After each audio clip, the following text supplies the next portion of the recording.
Waduh, ini penonton di studio udah rame di sana dengan Gracia Indri dengan benderanya karena kita masuk ke segmen mitos atau fakta. Pernyataan yang pertama adalah memakai bra saat tidur memicu kanker payudara. Mitos atau fakta? Lu tahu kan? Fakta, Dok. Oh, kamu fakta? Kalau menurut saya ngap kan ya, Dok ya?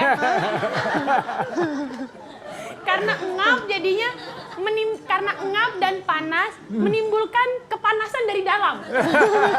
Kan yang saya tahu kalau sel kanker itu panas, Dok. Jadi karena kepanasan dari luar, ngap di dalam kan, Dok. Jadinya itu panasnya tuh menjalar menjadi seperti sel-sel kanker.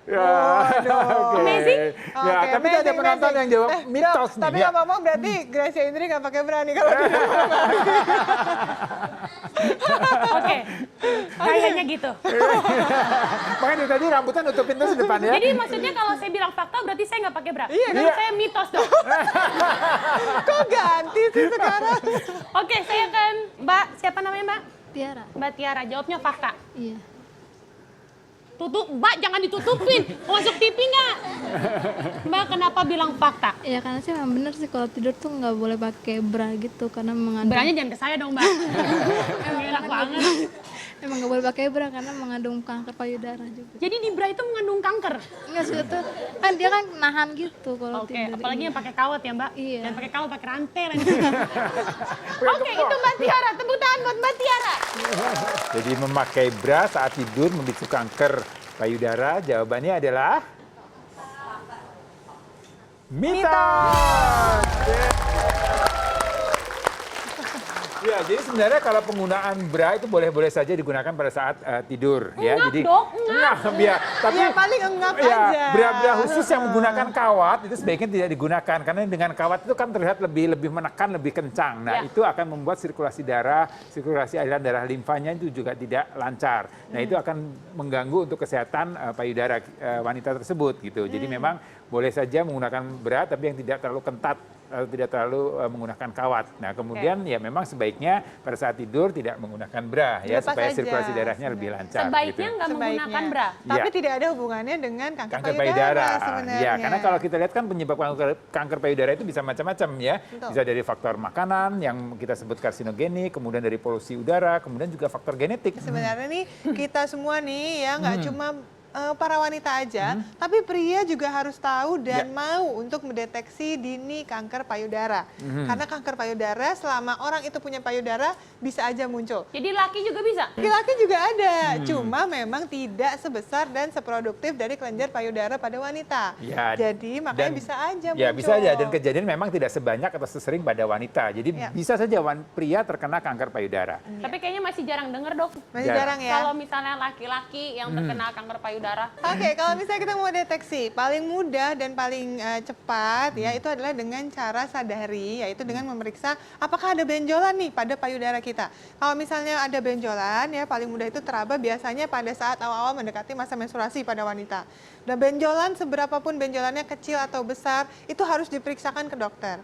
Ya jadi jangan ditunda-tunda, jangan tunggu sampai tapi nggak sakit kok, karena tumor yang masih jinak dan juga masih kecil itu biasanya tidak menimbulkan rasa nyeri.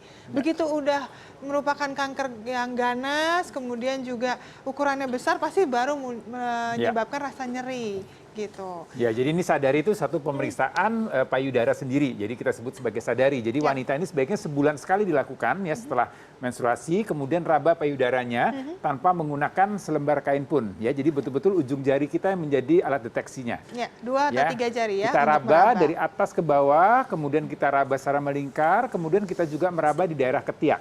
Oh emang, sampai ke sini, Dok? Sampai Sampai ke ketiak. tiak. Ya, karena di situ ada kelenjar-kelenjar getah bening yang kalau dia ada proses keganasan biasanya akan terasa mulai ada benjolan di daerah ketiak.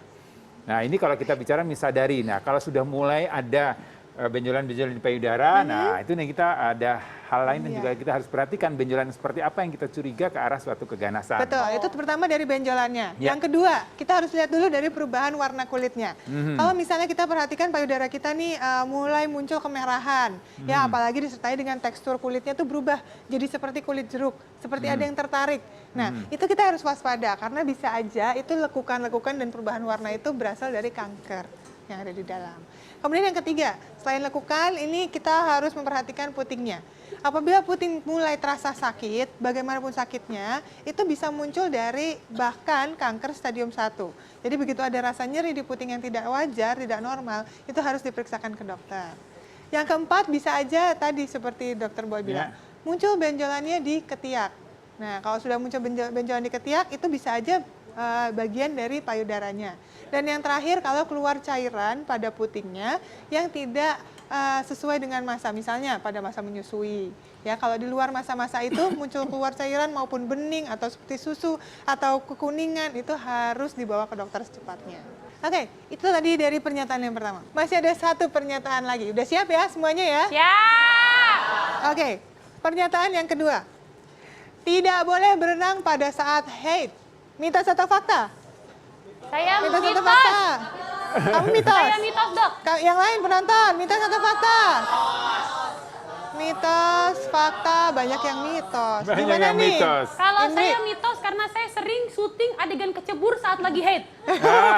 Bener, Dok? Dan Iya. itu nggak kenapa-napa. Oh Ya. gitu. Kali, saya udah pernah lihat ya. Tapi sering ya memang ya Indri ya, Iya, bener, Dok. berenang Kan tadinya dalam saya keadaan takut haid kan ya. Tadinya saya takut, tapi mas saya nyebur-nyebur aja.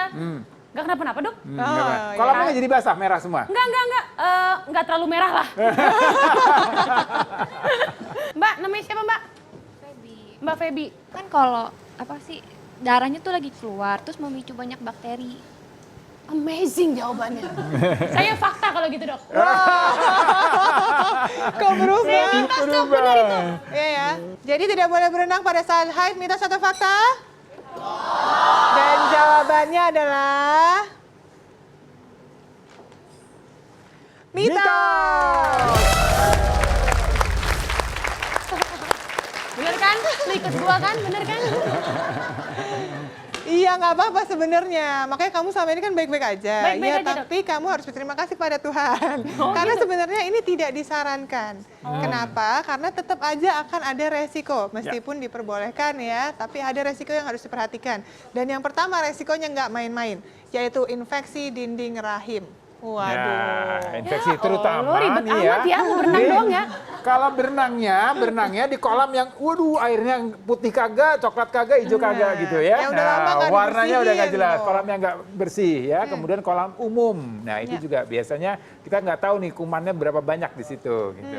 Ya jadi itu apa namanya infeksinya oleh karena tadi air yang masuk Iya. pada saat Karena itu air ya. bisa Masuk akal masuk dong. dan kumannya itu bisa masuk sampai ke leher rahim, sampai ke dinding rahim. Nah, itu bisa menyebabkan infeksi yang serius. Ya, Itu dia. jadi boleh untuk kolam-kolam yang memang kita yakini kebersihannya. Gitu. Mbak Feby ini keren loh tadi. Mbak Feby, udah Google ya?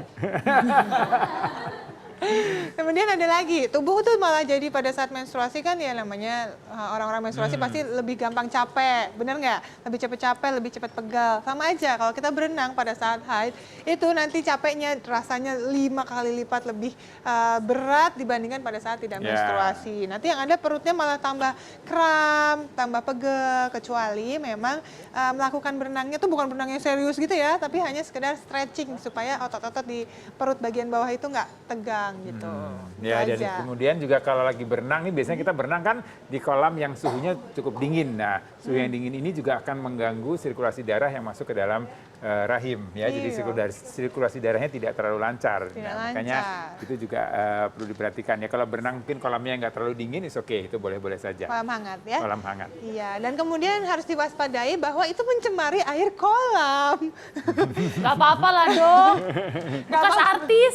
Aduh, kalau tadi mbaknya juga suka kan, katanya nggak terlalu kotor gitu kan, janganlah. Karena ini bisa saja menulari orang-orang di sekitar kita, mencemari ya. Bagaimanapun juga, darah haid itu kan termasuk sesuatu yang bisa berwarna dan juga menyebabkan kotoran di dalam kolam renang. Jadi kamu Tadi saya habis berenang dong. dari sana ke sini aja. Jadi kamu kalau misalnya lagi haid sebaiknya ya kalau mau berenang di kolam pribadi. Oh, kamu kan banyak tuh kolam pribadinya. Nah, ya kan? sebenarnya masalah gini, Dok. Saya nggak punya kolam pribadi. Bukannya banyak ya kan? Pribadinya dia ya kan? Itulah. Jadi mitos tapi ada bahayanya juga gitu Ya, ya. Oke. mungkin, ya. Itu dia. Jadi hati-hati ya pada orang-orang yang ingin berenang pada saat menstruasi. Ya, itu tadi tips-tips yang sudah kita berikan. Mudah-mudahan tips ini bermanfaat buat pemirsa di rumah. Ya, temukan sehat yang sesungguhnya hanya di Dr. Oz Indonesia.